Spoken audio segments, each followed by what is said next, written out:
Hey guys, check that out. Solid Red Drill Sergeant. Special edition Skylander. Just got it this week. Don't know if you guys will be able to find it because it was a special edition only sold at this one little store called Walmart.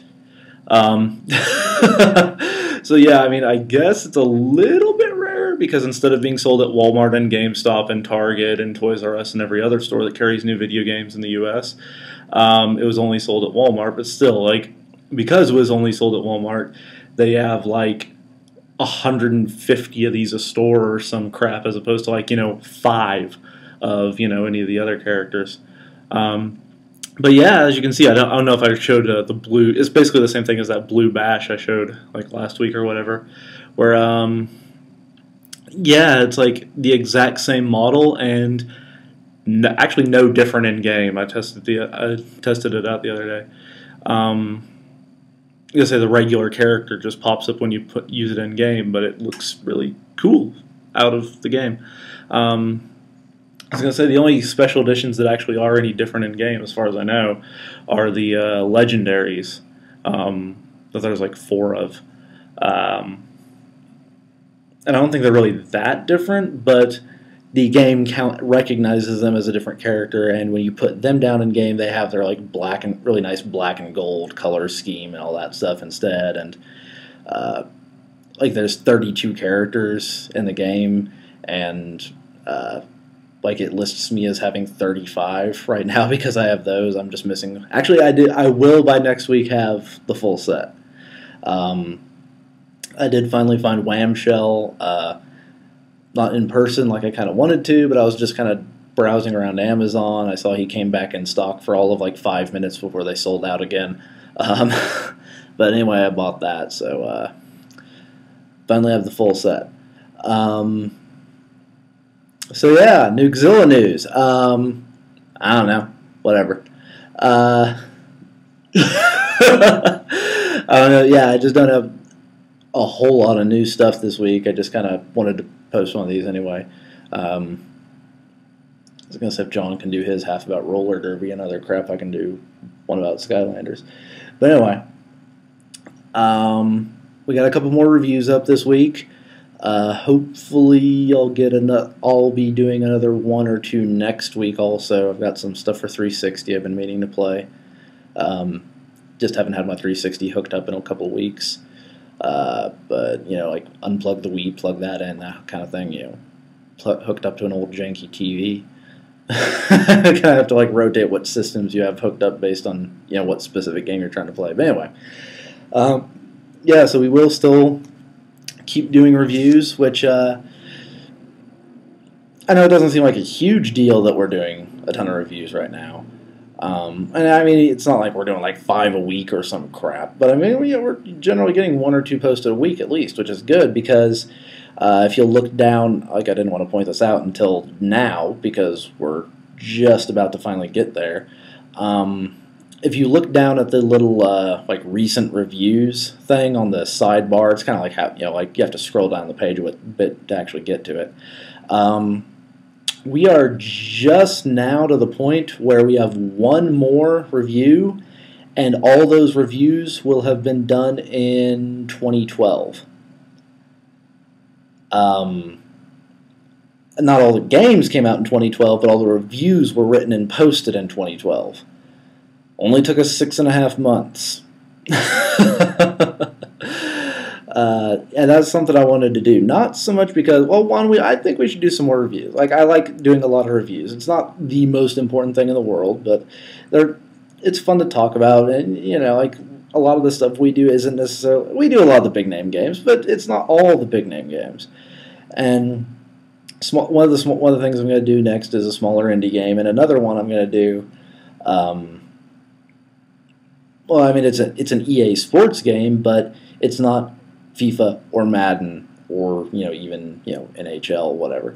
It's let's say FIFA Street that came out a couple months ago, and I found out this game exists because I was in Blockbuster and saw something that said FIFA Street for the 360. I actually looked into it, and no, it just came out a couple months ago. It's just no one cared. So yeah, it was like for as big a name as FIFA is, and for that thing to be kind of that low key of a release, I was kind of curious, like, is there something wrong with it or what? I don't know, so I'm actually going to be playing it this weekend or early next week, whatever, and hopefully get a review up pretty soon. That's kind of one of the things I wanted to do is, like, yeah, focus on reviews and, just get us, caught up doing more of them again. Partially, to, like, cover more stuff, give our readers, better idea of more games as far as, what they should be playing, what they should avoid, all that good stuff, consumer advocacy crap. But also because I'd really like to see if we could get listed on game rankings and Metacritic. Not because I love them so much, but there are some, like, chintzy little bullshit sites I've never heard of that are listed on game rankings and Metacritic. And I mean, like, really, we need to get our stuff together enough to get listed on there. Plus, I think it'd be really good for us to get listed on there because of all the, like I'm talking about with that FIFA Street. I think that one probably got a decent number of reviews.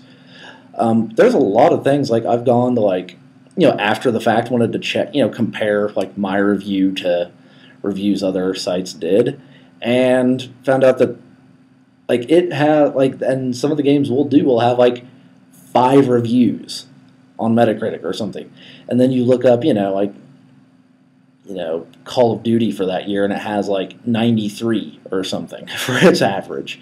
Like, I mean, Game Rankings actually had a deal. I don't know if it still does, but when you're sorting for, like, best rated of all time or best rated by system or whatever, it used to have a cutoff where it wouldn't even show you the average unless it had 20 reviews. Like, I mean, you could go in and tweak the search options and this and that, and you could find it, but, like, the default, like, it didn't count games unless they had at least 20 reviews. And there were a lot of, like, good games that had, like, 8. It was just kind of an obscure game, so no one really, and, the publisher didn't do a very good job publishing it, didn't send out review copies or whatever. It's like the handful of people that actually took the time to track it down and review it really liked it, but just, no one ever heard about it, so it doesn't get listed there. And even though it's, one of the best games that have ever come out for whichever system, kind of like the version of Metal Gear Solid for the Game Boy Color. It was like, that doesn't sound like it should work at all, but, like, everyone that reviewed it, like, said it was an amazing game. Like, it somehow worked. It was like, it would play like the old top-down, like, Metal Gear 1 and 2 and whatever. But for a long time, I don't know if it is anymore, for a long time, it would have been in, like, the top, I don't think 10, but maybe, like, top 20 games all time, regardless of platform or anything else, as far as its review score. But it only had, like, 15, 16 reviews, something like that, because, I mean, it was like no one bothered to review it because I thought it was like, it's some weird port of a Game Boy Color game. For a PS1 down to Game Boy Color, who the hell's going to, whatever. And so it just kind of got lost in the shuffle, and as a result, it sold like crap, and as a result, like, it is really hard to find a copy of that game these days. So, I don't know. I'd like to get our stuff listed just because I think we would actually add something to those sites. I mean, only for obscure little games, but I mean, still, it's one more review for an obscure little game. If you're seeing it and you're like, okay, yeah, 3 sites reviewed it, and, like, one liked it, one didn't, one was in the middle. What the hell does that mean? I mean, so it's just one more opinion on this stuff. Plus, the traffic would be nice. What are you guys up to this week?